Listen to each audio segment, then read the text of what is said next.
From New York, it's That Kevin Show. See, I knew it.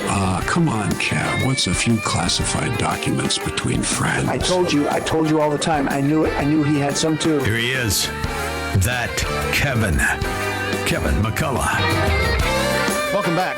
Kevin McCullough, glad to have you with us at That Kevin Show from Times Square. Well, we're in the midst of Decision 24. There's no way around it. We are multiple primary contests in, and it seems like the former president is just going to steamroll his way to the nomination. Whether or not that will happen before or after South Carolina, whether it happens before or after Super Tuesday, no one except Nikki Haley knows yet. But one way or another, she's going to be eliminated, and Donald Trump will be the presumptive and eventual nominee of the party. But what does that bring us to at this point in time? My next guest has some perspective on that. She served President number 45 in the White House in his administration, and now she is the communications director for America First Policy Institute. Ladies and gentlemen, put your hands together and welcome Hilton Beckham.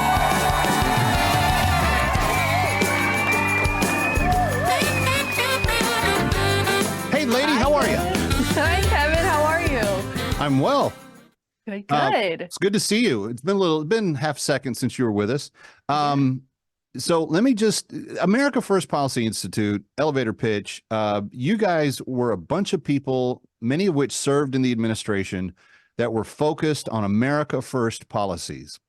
My column for townhall.com last week, the subject of much of my on-air commentary this past week, has all been centered around that one little kind of throwaway phrase that the former president used in his Laconia speech before the New Hampshire election, in which he just simply asked the question, and it was one of the softest spoken things he said in the entire speech. He said, why is it that a president would ever not want or would ever be offended by America being great?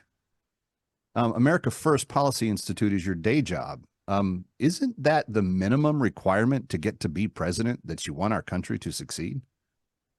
You know, you would think that would be the top of mind issue when somebody's running for president. But I feel like we've seen so many presidents come in, and it's almost like they treat America like it's their stepchild. Like it's theirs, but it's like, yeah, there's other countries, other children that we can probably look after more, whether it's China or the Middle East or whatever. We can send billions over there and protect those people's walls or borders or what have you. But it seems like America kind of has always taken second rank.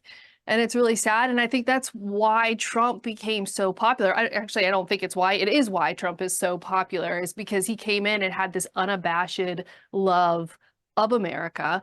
And it made it feel like it was okay to actually be vocal about it.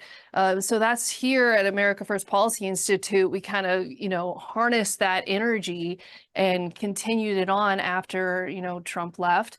And we're hoping to continue it when he comes back, because I have no doubts that Biden's going to fail miserably when it comes to going head to head with Trump. But yeah, that's basically who we are here at America First. Well, they've had a very difficult time even letting him be out on the campaign trail. I mean, just a few appearances, and we've already got, a splash reel of his sizzle bites that are just one after the other. And it's almost cruel to point them out, but none of us are the ones putting him out there in front of people to have these moments. I felt in 2020 that it was elder abuse, what they were doing to him.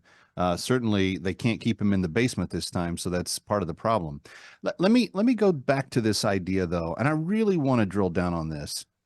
When I take my children to school, and I don't think you have any kids, so you may not relate, but when we take our car to the mechanic, when we take our case to a lawyer, when we take our medical worries to a doctor, when we are picking a spouse to be with us for the rest of our life, I don't know of any choice in life where we take that choice and go, oh wow, I hope they're just very mediocre or even terrible for the duration of the time that they're doing whatever it is that we're asking them to do. There is, and I want to emphasize this, because it's just been bothering me to no end. There is a pronounceable anti-American sentiment to the Biden administration curling their lip when they say MAGA, and when they talk about MAGA Republicans and when they use that term as a pejorative. And I want to, in as intellectually sophisticated a way as possible, push back and say, but why? Why are you saying that making America great is wrong? No, that's the $1 million question. I don't understand it. And also, why are you here if you hate America that much? There's just this growing hatred of what America stands for. I truly believe it's because the values we're built on, the Christian freedom-loving values, and people just can't stand it. I've said for a while now, I don't think this is a fight versus Republican versus Democrat. I think this is a fight with good versus evil, just pure evil that is living in our country right now, that has no regard for what we see, like with abortion, the value of life, with our border valuing national security, with our communities valuing safety. There's no regard for it. It's almost like they thrive in seeing the downfall of communities that are based in true values. So I truly don't understand it.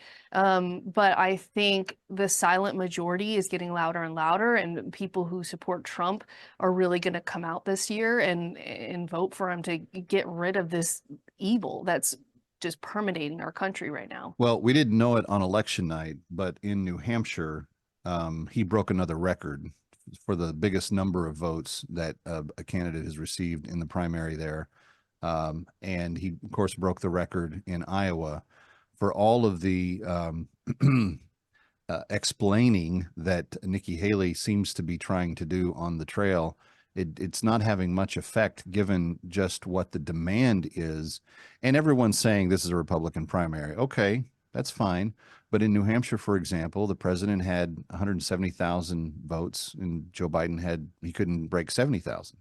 So, you know, there's a fairly significant imbalance and difference between where the two men are at right now. And I want to delve into some of the stuff that I've been getting supposedly hit with on social media the last few weeks. I don't really think that it is being hit, because I don't think that their arguments are valid.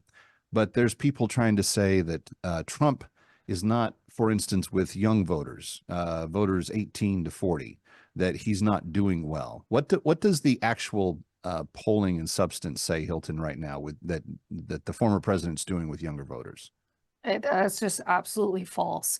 No, he's actually doing very well with young voters. I think he's actually turning out the vote. I just love seeing when he went to Iowa State for the football game, that he actually went to the fraternities and how big of a turnout it was there, and how all these young, men and women were just enthralled to see him, and how he was throwing footballs around and he was cooking hot dogs. He knows how to connect. But you try to put Biden in a fraternity atmosphere, I would cringe. I would actually we cringe. have a picture, and Ivan put this on the screen.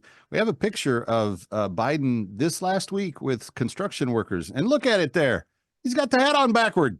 No. All right, we got to take a quick break. We're coming right back. She's Hilton Beckham from America First Policy Institute. You can find out more about everything they do at their website and follow them on social media. I highly, highly recommend. And it's That Kevin Show, coming right back from New York. Don't go away. Stick around for more of That Kevin